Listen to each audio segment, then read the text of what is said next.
Before he became a terror to humanity, before he was the master of magnetism, he was simply a boy. A boy whose life was torn apart by hatred, whose heart was forged in suffering, and whose destiny would change the world forever. The story of Magneto does not begin with power, it begins with pain. Erik Lehnsherr was born into a world spiraling into madness. The 1930s in Europe were a time of fear, of silence, of darkness creeping steadily across the continent. Erik was born in Germany to a Jewish family, innocent, unaware, unarmed. As a child, he watched his world unravel. Friends vanished, neighbors turned cold. Whispers of war turned into thunderous boots marching through the streets. And soon, the Nazi regime reached his doorstep. The day the SS tore Erik from his mother's arms was the day his childhood ended. He was taken to Auschwitz, one of the most infamous death camps of the Holocaust. Here, in the shadows of gas chambers and crematoriums, Erik witnessed the worst of humanity. The cruelty of the guards, the silence of the world, the cries of the dying, and the unbearable grief of watching his mother gunned down before his eyes because he couldn't demonstrate his emerging powers. That moment shattered him. But from that shattering came something else. As his grief exploded into rage, metal fences, twisted screws unhinged, the magnetism within him, tied to his emotions, responded in a burst of raw, uncontrolled force. It was the first time Erik Lehnsherr understood he was different. But power, without guidance, meant nothing. He spent years fleeing, surviving, a ghost of a boy, lost in the ruins of post-war Europe. When the camps were liberated, he was free but broken. In the years that followed, Erik sought to rebuild himself. He changed names, concealed his identity, and tried to live among humans once again. But he could never forget, and the world never let him. He fell in love. He tried to start over. He built a quiet life with a woman named Magda, and together they had a daughter. For a brief moment, peace seemed possible, but hatred returned. A mob, fueled by fear of mutants, attacked. Erik lost control again. The town burned. His daughter Anya was killed in the chaos. Magda, terrified by his power and grief, fled. Everything he had built was gone. Again. And in that moment, Erik Lehnsherr died. Magneto was born. He traveled the world, studying, mastering his powers. Metal bent at his will. He could rip steel beams from skyscrapers, crush tanks, stop bullets in mid-air. His mind became a fortress of strategy, calculation, and survival. No longer just a mutant, Magneto saw himself as something more. He believed mutants were the next step in evolution, and humanity, given its history, would never accept that to survive. Mutants had to rise. He began recruiting others like him, outcasts, survivors, the angry, the betrayed. He formed the Brotherhood of Mutants, not as a villainous cult, but as a resistance, a declaration. If humans feared mutants, then let them tremble. Yet despite his growing army, there was one man who always stood in his way, Charles Xavier. Charles, his old friend, his greatest rival. They met in their youth, when both still held on to hope. Charles believed in coexistence, in peace between mutants and humans. Erik admired him, even envied him. Charles had the luxury of idealism. Erik had only scars. Their friendship was deep, but doomed. Time and again, Magneto clashed with Xavier's not because he hated them, but because he believed they were wrong. He did not see himself as a villain. He saw himself as a protector. He had seen what humanity could do to the different, and he swore it would never happen again. But as Magneto grew more powerful, so too did the rift between him and the world. Nations branded him a terrorist. The media called him a monster.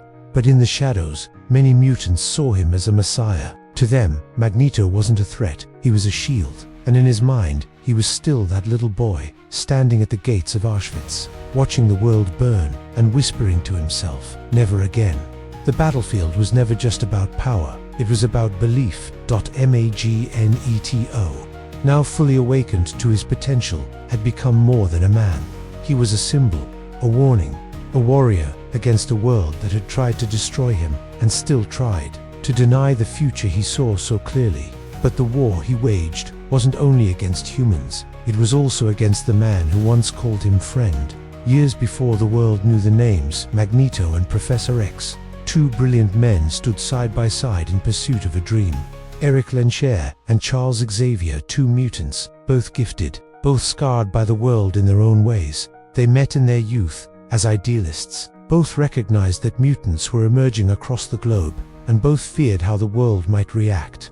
Charles believed in integration. He dreamed of peace, mutants and humans coexisting. Erik, ever the realist, warned him, the world does not accept what it fears. Still, they worked together, building Cerebro, locating mutants, trying to make sense of the coming evolutionary wave. Their friendship blossomed, to minds sharpened by challenge, bonded by difference. But peace is fragile, and dreams, when tested, revealed the soul.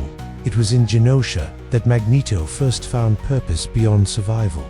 A crumbling island nation, ignored by the world, Genosha became a refuge for mutants fleeing persecution. Magneto arrived as a liberator, and soon, as its ruler, under his command, Genosha flourished. Mutants had homes, families, schools, a future. For the first time, Erik saw what mutant freedom could look like, but the world, afraid of Magneto's growing influence, retaliated. A human-led attack devastated Genosha. Entire cities were leveled. Thousands of mutants were killed. Erik stood in the rubble of what was supposed to be a utopia, surrounded by ash and silence. He buried the dead with twisted steel, and buried the last of his restraint with them. Charles Xavier, devastated by the genocide, reached out once more, begging Magneto to reconsider his path. But Erik, standing among the graves of his people, simply asked, "What peace? What coexistence? How many more must die before your dream ends?" That moment shattered what remained of their brotherhood. Magneto returned to war, but this time, with a singular goal, mutant dominance. Not for revenge, not out of hatred, but as a shield. If the world feared him, then it would not harm his people again. Over the years, Magneto's actions grew bolder. He hijacked nuclear weapons. He threatened global leaders. He manipulated the Earth's magnetic fields to create planetary catastrophes as warnings. Every time Charles and the X-Men stopped him, Magneto returned, stronger, more resolved, less merciful. And yet, even as he stood against the world, Magneto remained a man haunted by loss.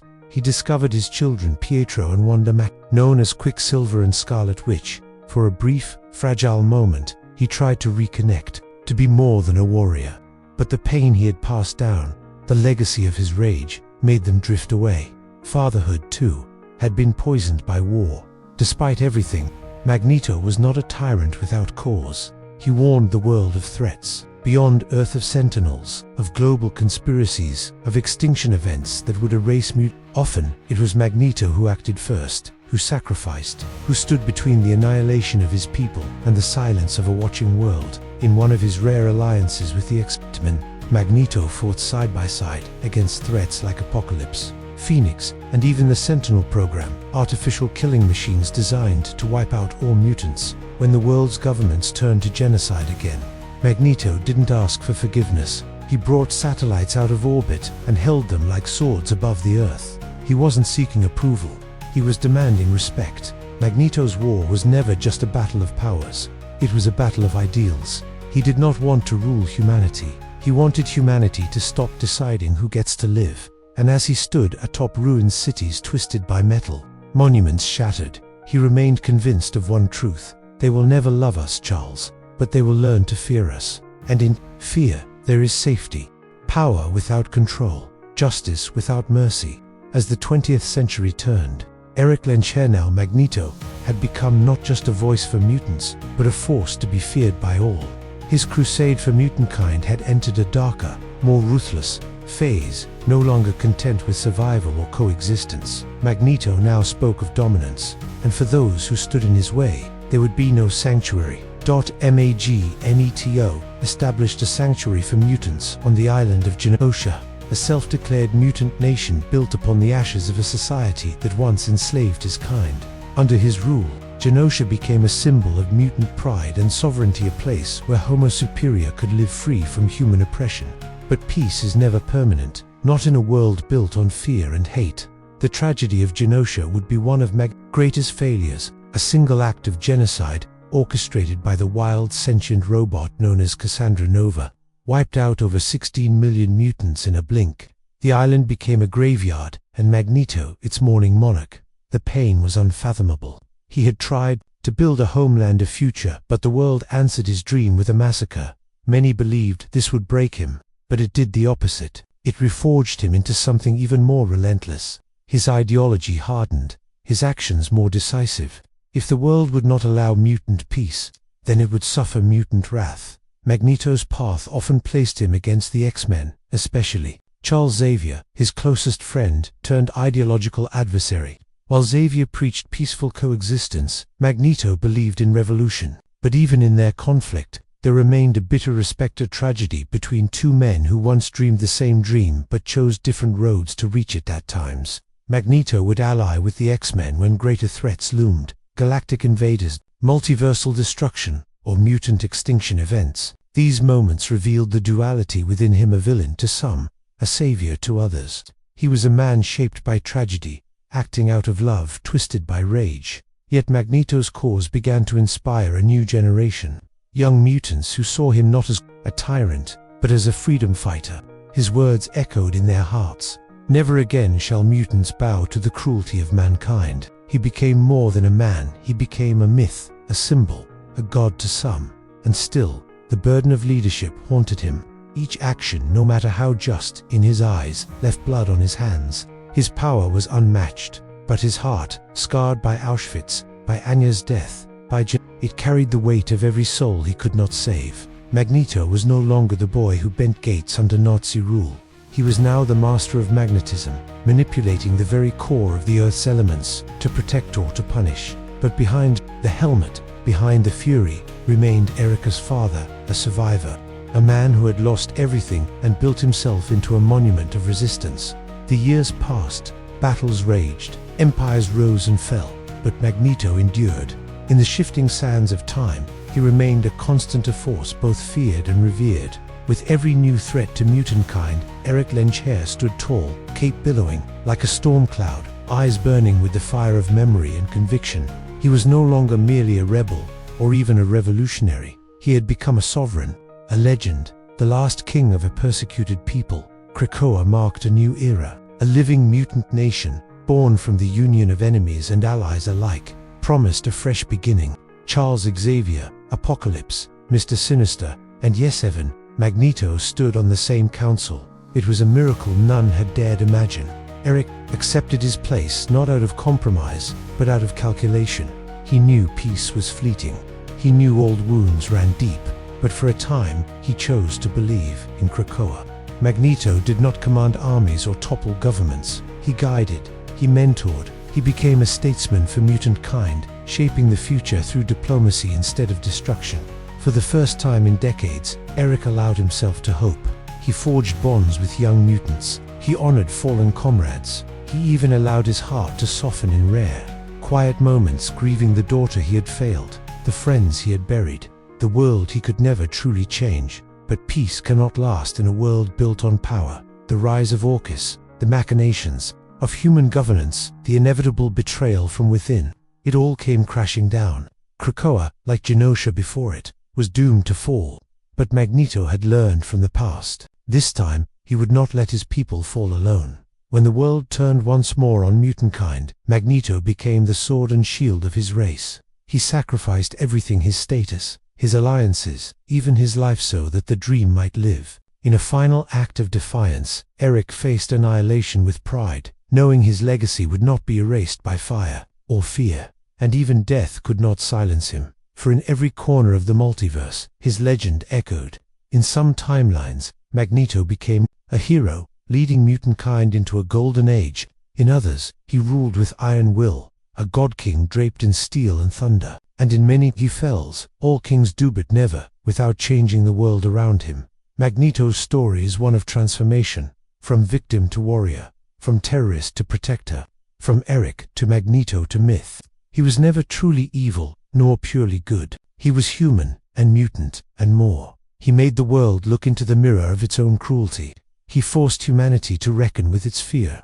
And he taught generations that survival was not enough. Dignity, freedom, and justice must be claimed with both mind and might. In the end, Magneto was not a villain. He was the echo of a boy who survived the camps, the father who lost a child, the mutant who refused to kneel. The world called him a monster. Mutants called him a savior. History will remember him as Magneto, the last king of Krakoa.